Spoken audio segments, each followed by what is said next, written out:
Hello, my name is Lisa Shea, and I've got this series that I'm working on about horror authors and horror writers and horror stories.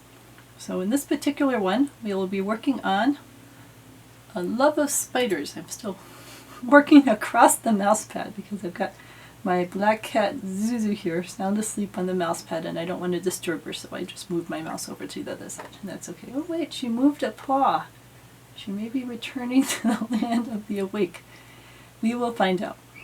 Alright, so A Love of Spiders, it's a short story. It's 21 pages, 61 words, and it's available on Amazon and Kindle, and it's also part of one of my compilations. So I'm going to have spoilers in here. If you don't care about spoilers, then we will plow on, and if you do care about spoilers, I suggest going and reading it first before you learn all the different aspects of it. So, Love of Spiders. I love spiders. Spiders are helpful and bring good luck and all sorts of other things. So it upsets me greatly when I see on Facebook and TikTok and other things people who are squashing spiders just because the spider happened to wander into their sightline. So someone squashes a spider that's just out in the driveway, not hurting anybody and probably bringing a lot of good to the world. So that sort of thing bothers me greatly. So I decided to write a revenge story dealing with spiders. And revenge stories, oh, they work so well when you put them in high school because people are just trapped in high school with people that cause them all sorts of problems. You know, you figure if you're at a job, usually you can leave the job or you can switch departments or you can do something about it or you can try to reason with them because they're adults. But when you're in high school, you are trapped with these people. You can't get away and there's all these hormones and things going on, so people are just not thinking clearly in the first place. So, good revenge story, high school. There are a lot of magazines which will not take revenge stories because they've been so overdone and they're just the same over and over and over again. But there is a great amount of joy in writing it. So while I don't recommend writing revenge story after revenge story because that can get a bit old, it's good to toss one every once in a while because while some of my other stories about more serious topics can get very emotionally wrought for me to work on, when I work on revenge stories it just makes me so happy. And it's good to have some happiness in your life. So here we've got Sarah. Sarah's starting 9th grade. Sarah doesn't have any friends. Sarah's just all alone and she reads a lot of books all by herself. But luckily Sarah has one friend and that's her little pet spider. And this isn't an audax, it's a jumping spider. These things are so cute. They have these giant eyes, look like little kid eyes. They have these bright green disco pieces on the front of them. So they are. I have one in my backyard that hangs out on my porch and I just love it. It is so cute. So, she's got this little audax friend, which keeps her company. She's sitting there reading a story. She's pretty happy. She wishes she had friends, but who doesn't wish they had friends? And then, of course, come the queens of the freshman class, which exist in pretty much every high school. The top clique, often the cheerleader clique, ones who are pretty and have all the great boyfriends and have money and so on. So here we've got Molly, Katerina, Cho, and Letitia, and we know that these girls are going to be suffering a gory fate because that's just the way these stories work out. But it is so much fun to watch it happen. Alright, so the bullies are doing their normal bully thing and causing trouble and saying all sorts of nasty things. And the little spider comes along and of course the bullies squash the spider. Why would they even do that? They deserve to be punished for touching the little spider. As I said, this brings me joy. Alright, so they squash the spider. Sarah's all upset. Sarah goes back home. Her home life isn't much better. She's got an abusive father who picks on the mother. She's got an older brother who isn't much better because he's been brought up by the father. So now she's sitting here just stewing and deciding that she's going to have revenge. But what is she going to do? So the next day, the 4 girls are still causing all the same kinds of problems. And luckily for Sarah, in comes a guest who brings along with him various items, including a spider with a spider egg ball. So this is an actual way that spiders take care of their babies, is that they put them in a little egg ball and they carry them around, and some spiders are wonderful parents and take good care of them. So Sarah has a different idea of what to do with this egg ball. And she gets it onto the girls, and now there's billions of little baby spiders climbing around, climbing in their hair, climbing in their nose. So it brings me great joy to think of the baby spiders getting their revenge on one of these evil spider squashers. So now Sarah's really happy. She's got one of the girls out of the way because she got her covered with little baby spiderlings, which will have tortured her for the rest of her life, just the memories of this. So now Sarah decides that she has a couple more to go. What will she do with the next one? So she gets a plan when she's at the zoo, and the school has been scrubbed down, but the spiders are now no longer a problem. So she has a different idea, and part of what I like about this is a story in our high school, and I think in many other high schools at the time, is that so many kids have pimples, was the story that eggs from spiders would get laid under your skin and then would erupt from this pimple and crawl all over you. That couldn't actually happen because spiders don't do that with their eggs. They don't bury eggs into flesh. So it wouldn't have been spiders, but there is actually something that does that, and these are flies. And the flies will lay eggs in flesh or in meat, this where maggots come from, and then the maggot will crawl out when it's finished developing.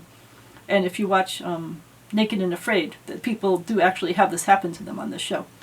So she gets the little eggs from this kind of spider, and she gets it on one of the characters, and the eggs are growing and growing, but of course Sarah has to really make sure that she can enjoy this process. So she goes forward and she talks to the girl, and she shows her with the camera the little maggots growing, and now she's got a second person traumatized. And both of them in sort of spidery, fly kinds of buggy ways. So she's got two of them that she's cast revenge on, and now she's moving on to the third one. So the third one, she decides to go to a spa with them, and she decides to go into a isolation chamber, and this is something I'm very interested in. I tend to write into these stories things that I'm fascinated by. I like to meditate every evening, and the way my cat's waking up, we'll just see if she's calm. Good kitty. So the way these things work is that they're like coffin shaped, and they have seawater in them so that you softly float inside it, and it's dark in there, and it's quiet, and it's very peaceful, so it's a perfect way to meditate. So she's going with the remaining girl to meditate, but of course she's put fire ants all over the inside of them, and she was careful to put leaves in there so that the fire ants didn't drown in the water. And now the girl goes in with all the fire ants, and now there's fire ants all over her body, and the girl is getting bitten, and this is a third revenge. So now she's got one more to go. But the fourth girl isn't going back to school, so now she has to figure out some way to go and get to the girl so that she can cast her revenge. So the girl is Cho, who is the last girl there, and Sarah goes to her house, and she's going to try to do something to Cho, but now Cho is so, her mind is so affected by what she's seen her friends go through that she can't even really be conscious of what's going on around her, and that doesn't make revenge much fun. So Sarah's got this brown recluse spider, and she wants to torture Cho with it, but you can't torture someone who's not even responsive. Now luckily for her, Cho snaps back to attention and realizes that Sarah's been doing all of this, and she also realizes something that Sarah hadn't realized, which is Sarah was so concerned about this one spider, which was a really cute spider, but she then went on a course of action that caused the death of all sorts of other creatures. She set loose billions of baby spiders, but undoubtedly a lot of them squashed by the students. The school was then fumigated, so thousands upon thousands of animals were killed. The fire ants were probably all drowned in the thing. Hey, kitty. Good kitty. Yes, you just sit right there. So Sarah's ended up being a genocidal maniac and killing all these creatures that she claims she would have loved. And Cho points that out. Sarah ends up getting bitten by the spider that causes hallucinations, and now she hallucinates the revenge of all of the spider creatures, all these creatures that she died in part of her wild lust for revenge. And they all get to her in her mind, because this is just a hallucination that she has.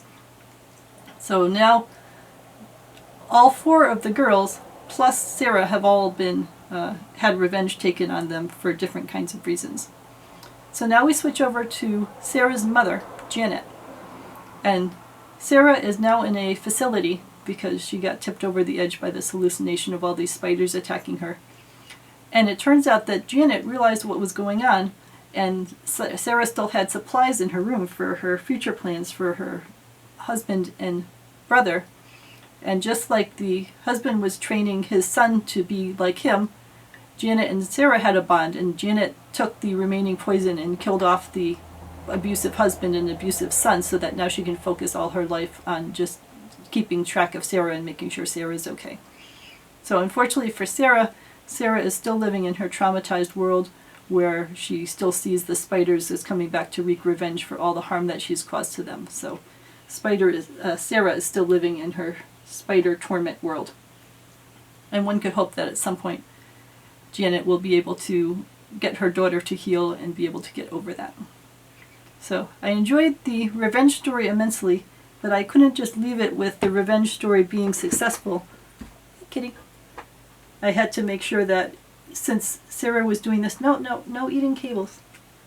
We've had this conversation. I had to add in that since the way Sarah was getting revenge was by killing off thousands upon thousands of these creatures that she claimed to love, that there also had to be some sort of reckoning for Sarah in there as well. But it all started with my love of spiders and how I wanted to make a comment for all these people who randomly kill spiders without ever thinking about it, and spiders are a good part of our society. Right, Zuzu? Zuzu likes spiders. You're a good kitten. Alright. Well, let me know if you have any questions about this story. Again, revenge stories are fun to write. I wouldn't recommend writing too many of them, but you write one every once in a while and it gets the cobwebs shaken loose, so to speak. Good kitty. Let me know if you have any questions or comments in the comment area. Please like and subscribe to the video, and let me know what else I should work on going forward. Let me know what you're working on. And I hope you have a great evening.